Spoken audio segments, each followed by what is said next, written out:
He was a quiet man, an artist, a craftsman, very conscious of his surroundings, a landscape artist mostly at that time. So he taught me to observe nature, to see the beauty of what was in front of me. Nothing elaborate, just the hedges, the trees, the grass. To notice the sky. He was also very conscious of good work. He loved carpentry. He taught me how to use tools. And I remember so well him saying, pay attention. Keep your eye on what you're doing. When you're sawing a piece of wood, listen and watch. Listen to and watch the movement of the saw. Watch the hammer so you hit the nail straight. And these two lessons of 100% giving attention and observing what was around me have stood me in good stead all my life. They're wonderful qualities which are probably quite rare these days, which is sad, but that's the way the world is. And what did you get from your mother? Mum was Russian. Well, she was also an artist in her way. She was a housewife, of course. That's what women were then. They called themselves there and were proud of it. Mum was always, when Women's Lib came in, she said, there's nothing wrong with being a mother and a housewife. Anyway, well, what I got from Mum was primarily a Russian heart. And Russian hearts, they just spill out all over the place. I was always told as a child, I wear my heart on my sleeve. Well, people laughed at me, but it's one of the best things to have a great heart and to that. A great heart. To work from the heart, to recognize the existence of the heart. And the whole household shone with that tender, loving care that emanates from someone that loves their work and gives themselves to it. The way the table was laid, the way she knitted our clothes for us, did the mending, did the washing up, everything was a work of art and done with love. And I know at 7 years old you were sent to boarding school, and that was a little bit of a shock, but you would escape to the chapel and pray when needed, didn't you, to find your solitude and balance again. It was a shock because up till then we lived in the deep country and I hardly knew what another little boy was. My companions were nature and animals, and I was suddenly thrown into this world of other little boys, and I was completely lost, and for the first time in my life I knew what it was to feel isolated and lonely. Thank God the school was in a rural setting, so there were big gardens where I could go, and also in my little childish way I remember so well just burying my little head in my hand and closing my eyes and saying, God bless Mummy and Daddy and my sister and our dog. And what a haven of home and security that was for me. It seems even at an early age you had a way of going inside and finding somewhere that you could rest, as you put out, used the word haven just now. Yes, I think that probably was so. Or if not inside, at least to stillness and quietness. I mean, in nature it's outside, isn't it? You look at a tree, you put your arms around a tree and you're held in stillness, in quietness, in that reassurance of just simply being itself. That's what a contrast it is to the noise and the agitation that you get from most people. And you talk about, I don't know if you remember the beginning of this book, you talk about it's a book about committed to discovering stillness. Well, I wouldn't say that. No, it's really a book committed to discovering, well, I don't know what really. It's, if I use clever words like the infinite or even God as a young man, I still don't know really what they are. Who doesn't know what God is? Nobody knows what God is. But there's, how can I put it? Perhaps one longs for the unlimited, for freedom and for love. And in worldly experience, all these things are finite, they have an end. You go out, you discover freedom, go out and climb a mountain, but then you've got to come home again.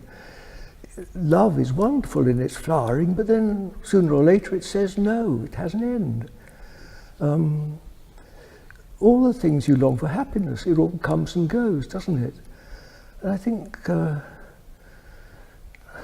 I was just greedy. I wanted that which didn't end. But sometimes we need that, you call it greed, that commitment Well, to find. Otherwise, absolutely. That's the we don't motivation, find- isn't it?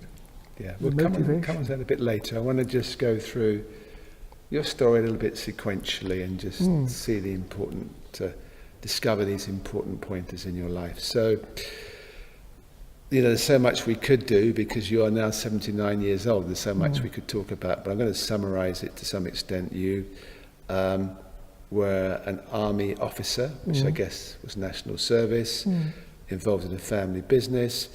And then in 1963, you went to South America. Yes. What's the reason you went to South America? Oh, I wanted to make the world a better place. What was your vision of making the world a better Well, I was place? a farmer. I'd loved farming since almost my first breath. I was soaked in farming. I just wanted to be a farmer. It was my overriding sort of dream, really. And I'd spent some time. I'd studied the subject, and it was the time when these charities like Oxfam were just beginning, and so it was sort of the fashionable thing, really, I suppose. I had another mate, and we were going out to Bolivia. We were going to they were giving grants of 1,000 hectares to new settlers who'd go out and grow food for the hungry. So we thought we'd go out and do that. We were young and strong. But my mate didn't come. He met a girl that stayed in England, and I met a Peruvian girl, and her father invited me to go and work for him in Peru, so I did that. But on a big sheep hacienda. But that was my time of, sort of socialist time of my life, and I wanted to do good, so I ended up working as a volunteer agriculturist in the mountains of Peru. This must have been beautiful, actually. Well, it was, I wouldn't say it was easy, but there was plenty of space up there, and I loved that. I loved the donkeys and the oxen. And yes, it was a good year. But I think, like most people who've done voluntary service, I learnt, it gave me much more than I gave to it, really. And I learnt probably the greatest lesson of my life. I remember sitting on a mountainside one day. I'd done a lot of work, or a little bit of work with planting trees on eroded mountainsides. And of course the local sheep and goats had come and eaten them all off, and I was sitting there a bit depressed. And it seemed that a little voice seemed to say to me, to make whole, be whole. Make whole. To make whole, be whole. Well, I hardly understood what that was then. But I had read a little bit about meditation. Not that I really understood it. But I saw myself as a mixed up young man trying to help people, the local Indians, older and wiser than myself and more able to live. And I realized I had to do something about sorting out myself before I could be much use to others. So having read a bit about meditation, when I came home to England, I looked for and I found a school of meditation. I want to just point out one more thing that I thought was important in your book. Was there was a situation, you were in the mountain, the jungle, I think, in Peru, and you felt the only way was to surrender. Oh, Do you yes. remember that? That was quite important, I think. Yes, I had a pal, and we found an Indian who'd take us, and we had several days in the jungle, just walking through the jungle. Which must have been an incredible experience. It was an incredible experience. Yeah. It was absolutely wonderful. The jungle's very thick. It's quite difficult to walk through. Yes. It's mostly these great trees above. There's very little sunlight comes down to the forest floor. You creep along over the fallen leaves and these huge lizards and snails and snakes. You see monkeys up in the trees. And at one point we came to a little creek with a sandy banks. And there was a great sort of furrow gouged out of this sand, as though someone had dragged a big oil barrel through it.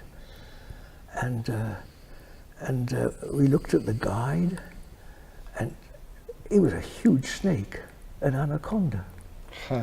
And I wanted to follow up and find it, but he wouldn't let me. He said it would be lying curled up, ready to grab us. And then it started to rain, and we camped just near there, just beside it. And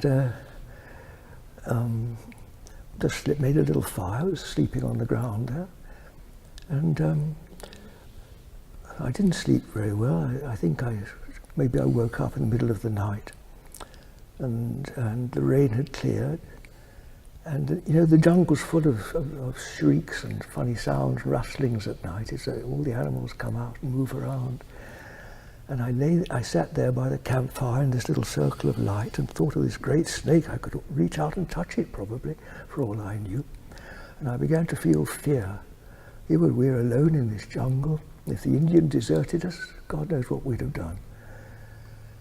And then quite inexplicably, perhaps I stopped fighting. I gave up the struggle.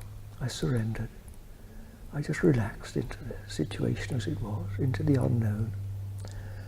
And I suddenly felt peace, such as I'd never felt before. Just total peace, in which all the threats that surrounded us were contained and all right. And I look back on that as one of my first great spiritual experiences. Yes. You say in the book, I put my trust in forces greater than me. Yes. Yeah. Which we all have to do, don't we, sometimes, In a if way. not all the time. In a way that I've been doing it all my life. That Yes. is the essence. Yeah. Putting your trust in forces greater than you. That's right. Yeah. Do you feel that peace now? Absolutely. Yeah. Of course. I'm nervous before an interview. What do? I just find that stillness, Yeah. and I feel confident. Yeah. It's like an invisible hand to hold, a rock. So how do you find the stillness? How do I find it? Well, it can't be described. No, but you said you were nervous, maybe before the interview, Yes. so you How do find I that find it? stillness. Yeah. Well, I've had many years of practice. It's just second nature to me now. Probably my first nature. It's so obvious. We're sitting in it like fishes in the sea. You can never not be still. But the trouble is, we just don't see it. We look down, and we just live in this cocoon of mental agitation, lost in thought. That's the human condition. At least what we call the human condition. But actually, it's lost. It's not reality at all. It's not what we are. And this is the cause of all our problems. We're absent from the presence of God.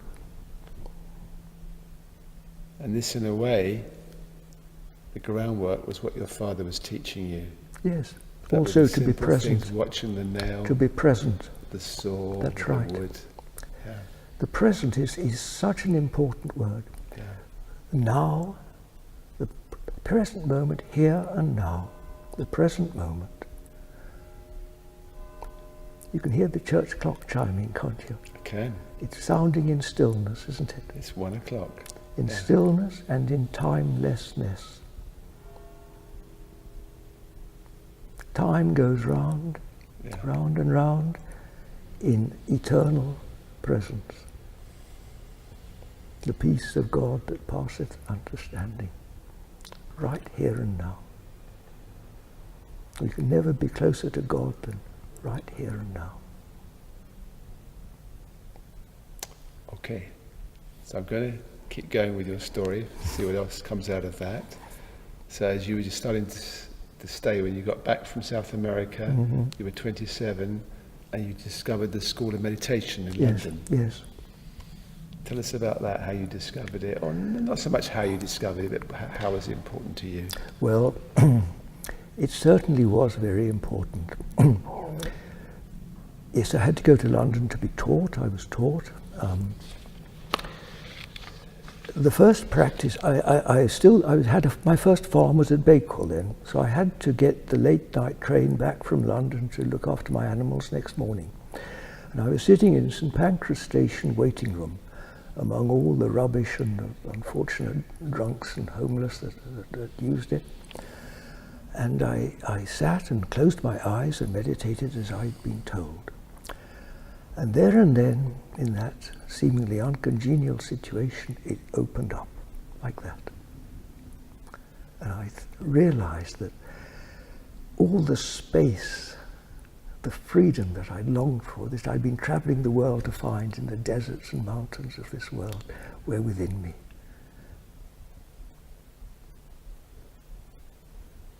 And that discovery, well, it's been going on ever since. Bigger and bigger, greater and greater, better and better. So the discovery was the beginning of something in a way. It was the beginning of realization. Yes. Of course, I had the theory. I was brought up in a Christian school. I had 10 years of compulsory chapel and scripture lessons. I knew a lot of the Bible by heart and the old prayer book. The kingdom of God is within you. I'd learnt that, but what did it mean? I didn't really know. But very soon, in those first few periods of meditation, I realized that there was this dimension that was not of this, or not of what we call this world. There was a further dimension that could be realized. That's the word, realization. You know, the biblical phrase comes alive. The kingdom of God, what does that mean? I don't know, it's difficult to say even now. But it's within you, it really is within. And the peace of God that passes understanding, it's beyond the thinking mind. You don't get it by substituting one thought for another, but by opening up to this dimension of spirit, really. That's what it is. Invisible, you can't describe it. Everybody knows what silence is. No one can describe it. Who knows what silence is? I'm not sure that everyone knows what silence is, actually. They think it's just not hearing any noise. Well, exactly. I think it's... we'll go into more detail later, but I think that it's almost an art to silence somehow. I know you had some, again, important experiences which helped deepen your realization. There was one time when you were, I think, on the underground train in London, where you saw everyone as Jesus. Is that right? Well, I know I used the word when I described it. I'm not sure really what I meant by it. I think the words Jesus and Christ so often get used with very nebulous meaning, and different people, of course, mean it in different ways. But I think how I would describe it now, as far as I remember, it was a realization of this stillness. That there in this underground carriage was full of this stillness, and within this stillness, the bodies, the personalities, the sounds took place, and actually pervaded everybody.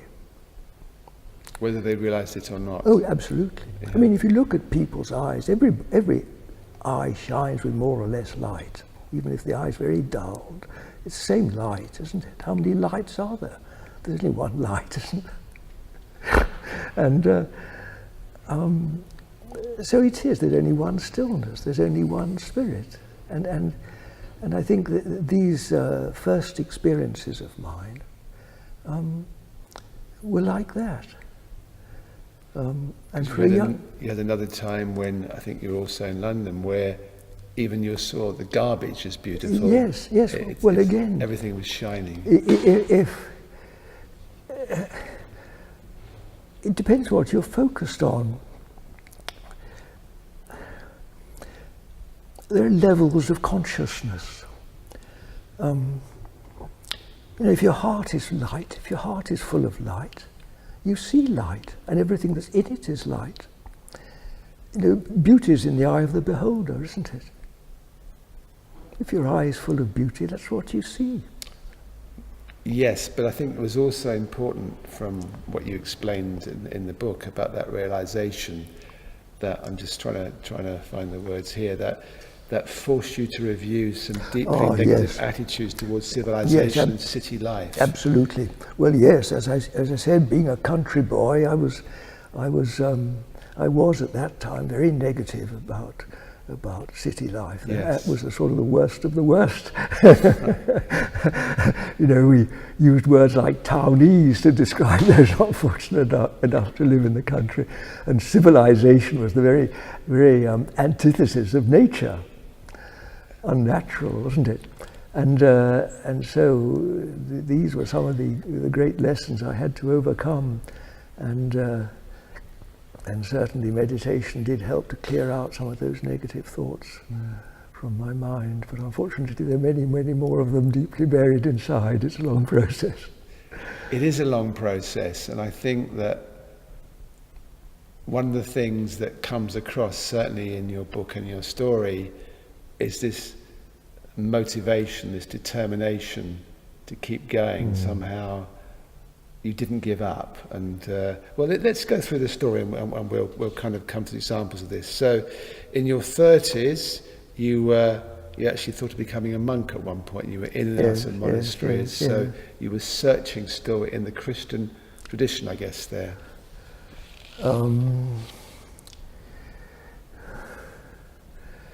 Yes, I don't remember too clearly what my motivation was. I think perhaps it was a reaction. I just didn't want to be what most of my contemporaries were. I didn't want to go into business. I didn't want to go into the professions. I didn't. Monastic life seemed to offer an alternative. But that was about the same time that I learnt to meditate. And it certainly raised the question, do I follow this way or the way of meditation? I don't see any conflict now, but then I did. It seemed an either-or situation. By the way, at that time, things have changed a lot in the last 50 or 60 years. The church was really quite suspicious of meditation. It regarded it as something Eastern, which is really very odd, but it did. I suppose I was caught up in that. But anyway, I decided to stay with meditation because even in those early months I realized, or I felt it was, at least for me, a more effective way of spiritual work. There was also, you say more than once in the book that your two loves at that point were meditation and farming and animals. Yes. And there's a lovely example you gave of, at one point you had to sell your farm and you were quite sad about that. Yes. And you were just sitting, feeling it, and this ram came over to you. Just talk us through what happened there. Excuse me, may I just jump back for a moment to make a little comment about that decision about meditation? The accusation is often made that meditation is a withdrawal from this world, but absolutely on the contrary. The key principle of the method that I taught was that you practice it while living in the world. A monkish life may possibly be considered a withdrawal from life, from worldly life, but meditation absolutely not. It's the art of finding the eternal in the midst of, in the marketplace, the stillness in the movement. To be I forget the exact phrase, but to be, I think it's in the world, but In not the, of the absolutely, world. that's the good phrase. In the world, but not Yeah. of the world. Yes. I And understand it's that. utterly practical. Yeah. And it's absolutely not a withdrawal, an opting out of Yeah, that's a and completely that's- different understanding. I've read many things over the years that about monks who've spent years meditating in very confined places like a cave or a Yes. monastery, and they come to the city and they're lost. Yes. And what you're saying is that stillness, that presence, It's in it's right in the marketplace in the city. yes, in the most chaotic imaginable situation. Yes. Yes, God is with us. yes. I'm going to insist on the story about the ram because Yes, I love I'll the come story. back to that. Yes, so do I. But it's one of those wonderful things I've got no explanation for. But at that time, one of the great loves of my life are sheep.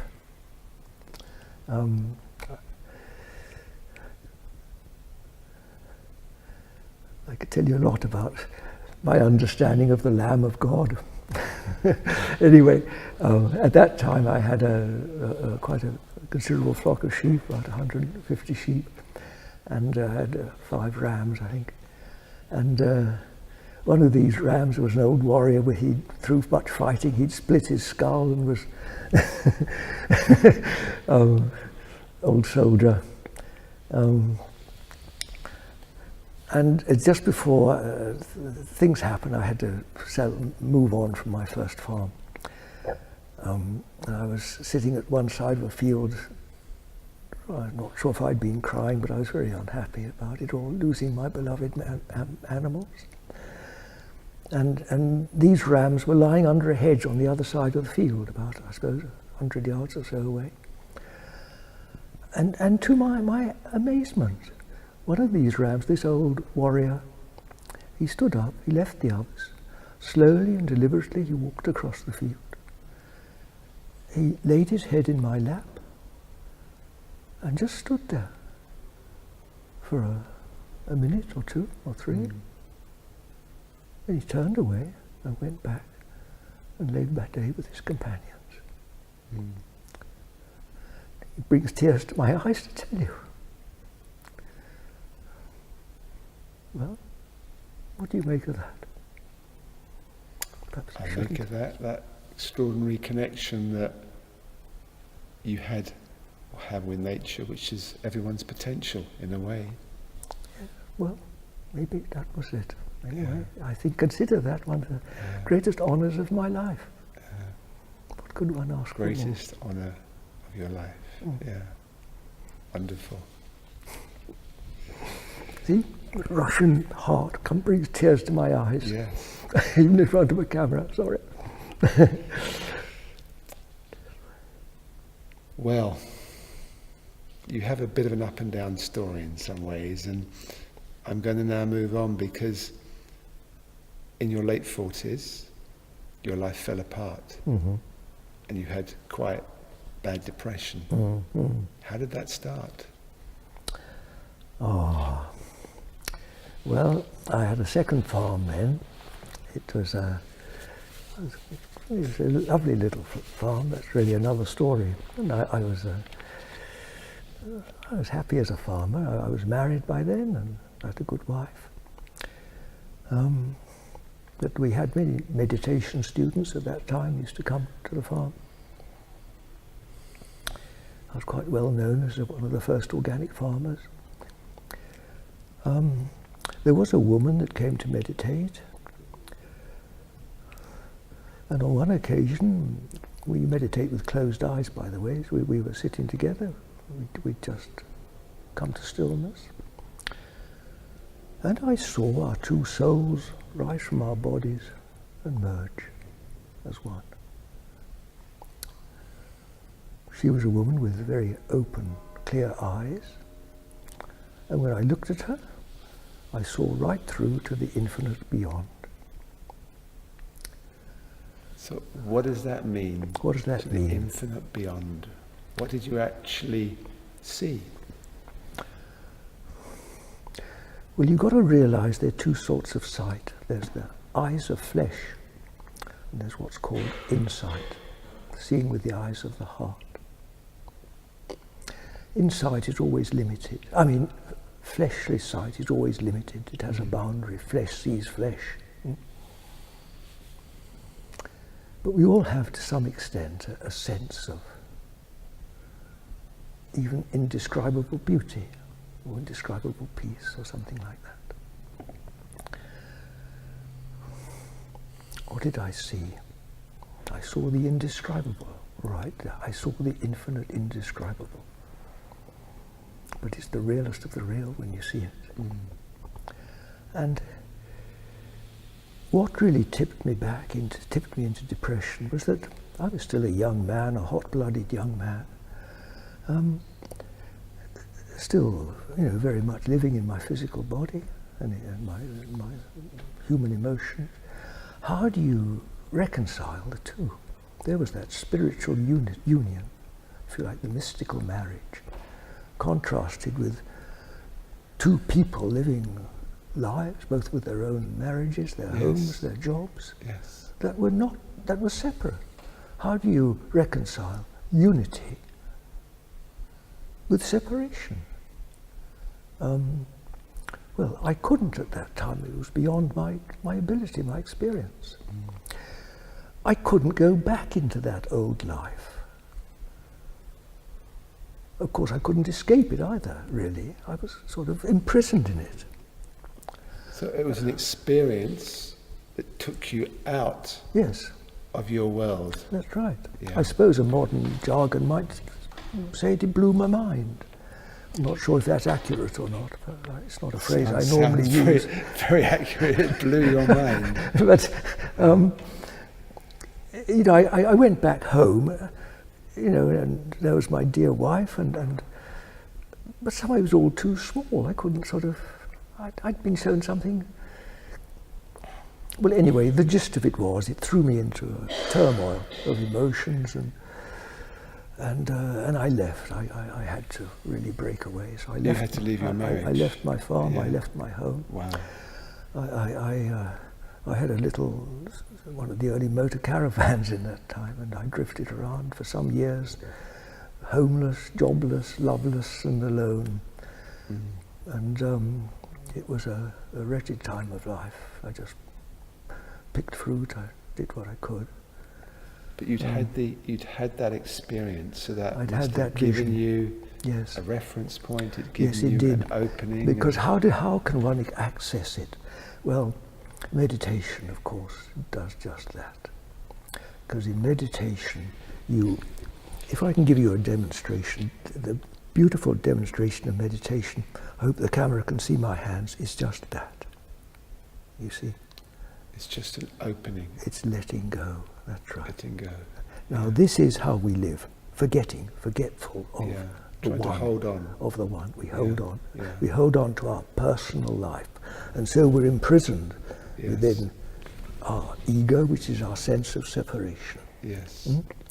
And in meditation, it starts very gently at first, so it's not frightening or anything, but very gently it sort of helps you to do that. Yeah. Now, when you let go, you discover that you're not actually separate at all. You're united. You're in that which is undivided. Indescribable, but undivided. There's not two at all, there's just one. One love. One person. Singular. Adam in the paradise was singular. One. One I am. Now that's what I'd been shown in this dramatic episode with this woman. The oneness. Well, you could say that then the real work began, because the two polarities had been clearly identified to me. Although I was too muddled really to put it as clearly as I'm saying to you now. But that's what gradually dawned on me. At one time with the motor caravan, I went and spent a winter in Spain, alone of course. And I spent hour after hour after hour just meditating.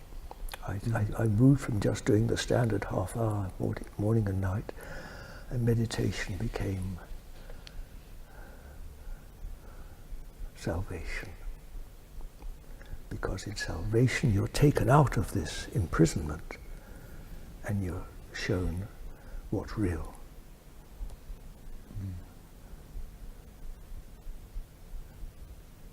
You're saved from drowning in this world. Just like St. Peter was walking on water, he was drowning in the world.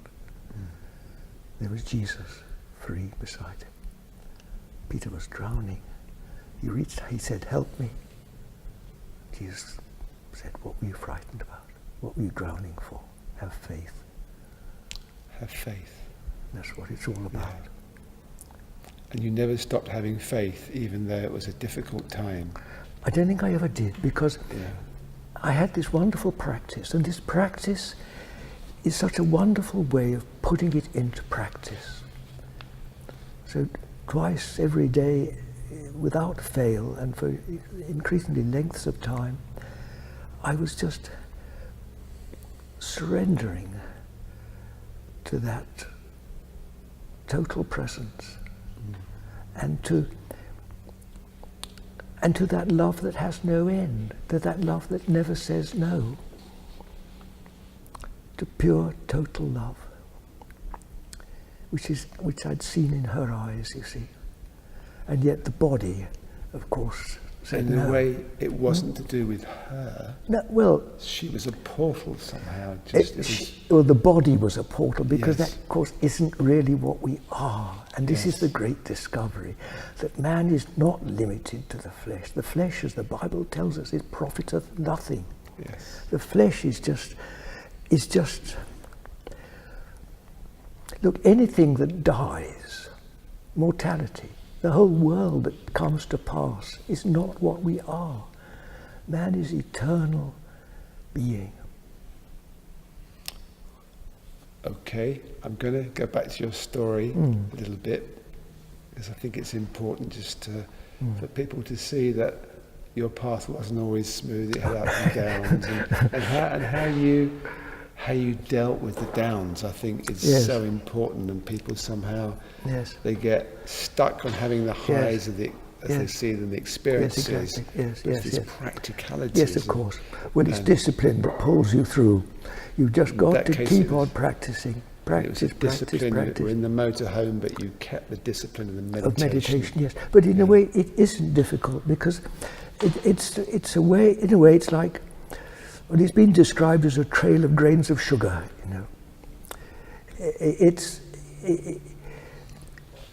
You follow it because it's always leading you from better to better to better to better. From better to better to better. It's described as a trail of sugar, you see, leading to the sugar mountain, which is, of course, the kingdom of God. Yeah, but unfortunately in our society, there's so many false trails that try and take you better to better to better. I beg your and pardon? all you end up is with an unhealthy body and a big overdraft and credit card bills. Well, that's why it's I think one of the impediments, one of the things that stops us setting out on the spiritual life is that we're not sufficiently unhappy. We're too content with this sort of compromise with life, with all the little, sandwich bars and baubles that life, offers to us, the comfort of a teddy bear. And for some people it's not good enough. You want more, you want the real thing. I guess I was one of those people.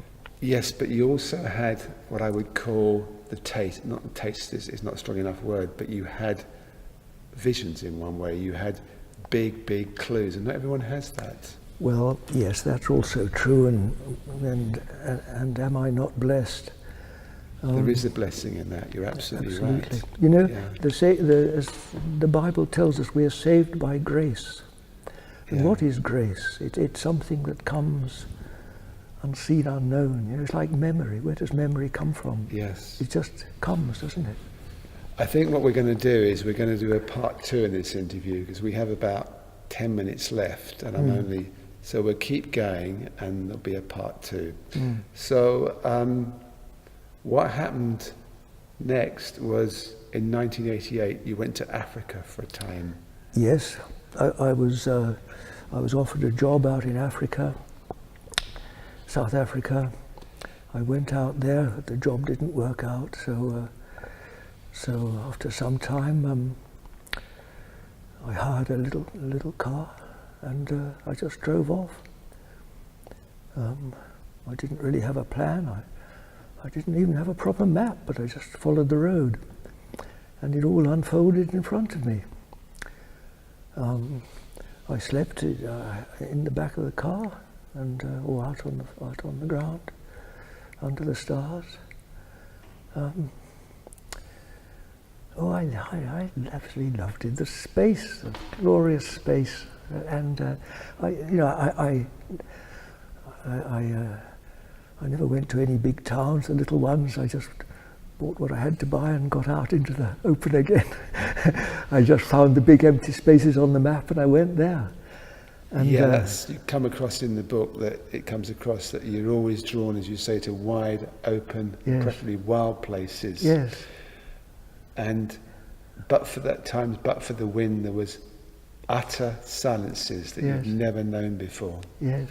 There was no place for your depression anymore.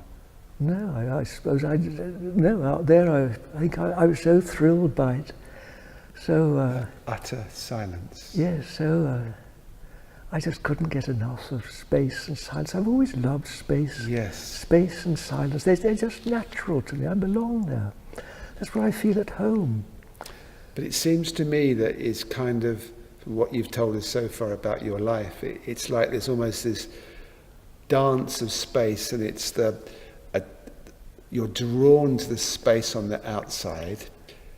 You recognise the real space is primarily on the inside. Mm-hmm.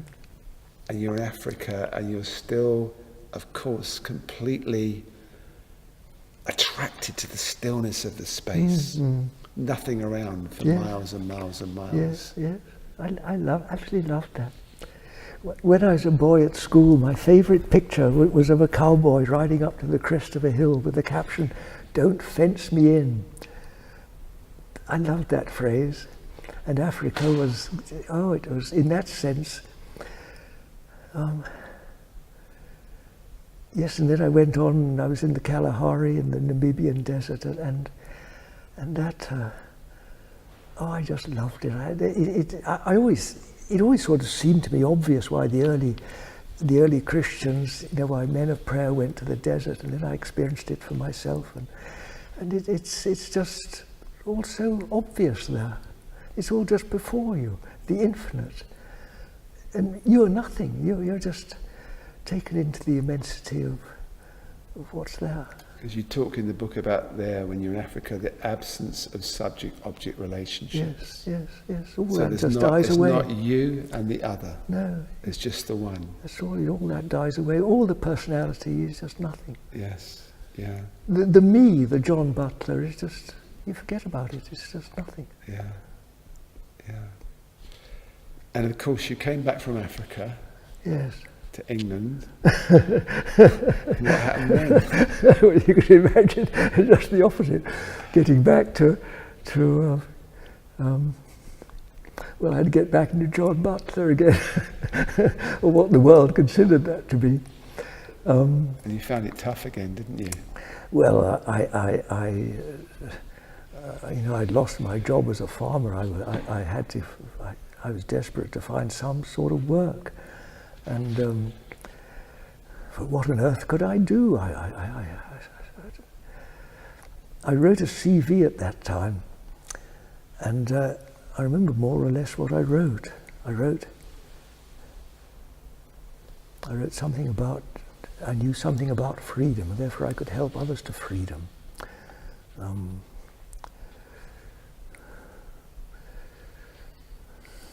And of course, freedom is love. Love is freedom. The two are really the same thing, spiritually speaking.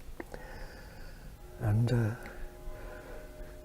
if someone could give me a channel for my love, I'd give my all. That was what I was looking for. And of course, who answered my CV? Yes, nobody. I was looking for I was looking for freedom in the world of bondage. And but you'd also had the realizations before when you were in London and you saw the garbage as beautiful Yes, and the underground. It's somehow you'd had the experiences, but something. It is hard, isn't it? And I'm just pointing out that Yes. you had these reference points, but you have this openness in Africa, this stillness. John Butler's almost disappeared, yes, and you get back to England, and the reality of day-to-day life hits you again. yes. Well, I suppose I was still,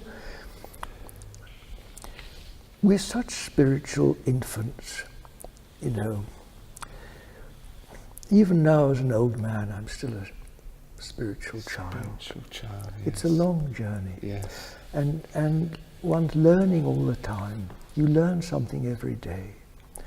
And at that time, I was still grappling with questions that I had, that now I no longer have these problems. But at that time I did.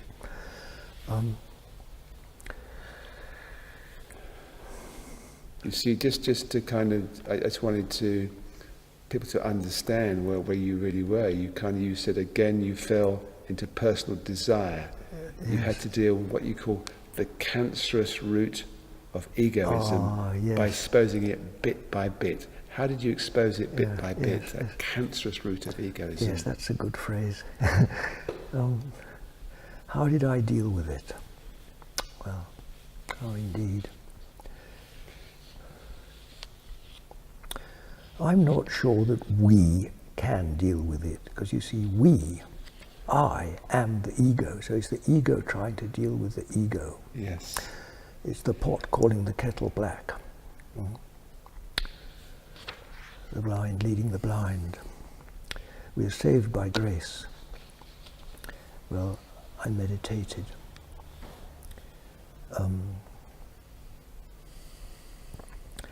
At that time, I met a teacher, a young man, and I looked in his eyes and I had that same experience of seeing the infinite beyond. You had with that woman? Freedom, yes. And I followed him out to America, to San Francisco. I was that desperate. I knew that's what I wanted. I didn't want anything else. And so I, as it were, jumped off the precipice to him. And while I was in America, after I'd been with him a few days, I remember there was a big meeting, and he looked at me, and he pointed out my pride, my arrogance, and my egoism, which was completely crushed me. I was exposed in this room of, I suppose, a couple of hundred people. And just I felt, repeat, that was very faint. You exposed in front of, I suppose, 200 or 300 people. there was other people a big around. hall I in the understand, room. Yes. And I felt within me a monstrous, almost like a worm. And I didn't know what to do with it at all. I was absolutely terrified. And I fled. Where did I flee to? I fled into the wilderness. I got a car and I just drove into the desert. And I thought I was going mad at that time. I had such a sense of evil within me. I didn't know how to deal with it at all. I meditated, but somehow even meditation didn't deal with it. And fearing I was really going to lose my wits, I took a job as a cook in a funny little motel gas station, and I worked in the kitchen there, frying eggs and things. Do you want me to go on? And this was in the Mojave Desert, which is just on the border of Arizona, surrounded by desert country. One day, after work, I walked up the side of the valley, there was this little motel, was a little spot down at the bottom of the valley. I sat on a rock, and I think I put my head in my hands, and I think I just was finished then. And someone came and stood beside me. I didn't see anybody, I didn't hear anybody. No man was involved at all. But I felt there was a presence beside me. And I said, I suppose it was Jesus. Mm. I've never doubted it. It was nothing to do with the church, nothing to do with religion at all. Mm. And I didn't really notice any difference. Depression didn't end, but I wrote a poem, that's right. Depression didn't end, but from then on I had a friend. Huh. Because I certainly didn't have any human friend at that time. Yes. And then a few more months passed, and I ended this job with a pocket full of money, so once more I hired a car and had a wonderful time exploring the western states, the cowboy country, and more animals and more beloved prairie. Then I came home, and once again back in this awful abyss of not knowing what to do. I just want to, so we have to finish, let's call this part one in a couple of minutes, but so what the breakthrough was for you was the appearance of what you felt might have been, could be Jesus. It was about having a companion, a friend, a support, a guide. Is that, am I using the right words here? I think you're making too much of it. Okay. I wouldn't use any of those words. It was less defined. It was very undefined.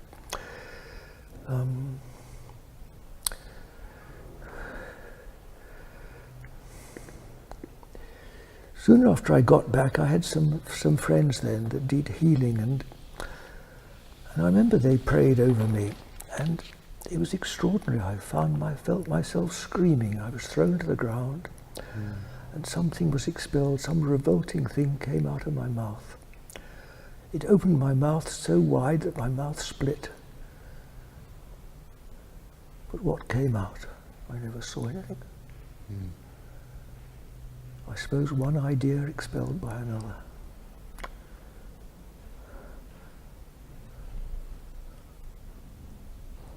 And just before that happened, actually, I'd gone into a job centre, and I was invited to an open day, and I was invited to go to Nottingham University to study Russian as a very mature student. Okay, we're going to stop there because that's a great start for part two. So, thank you very much for doing part one. Thank you everyone for watching part one here with John, and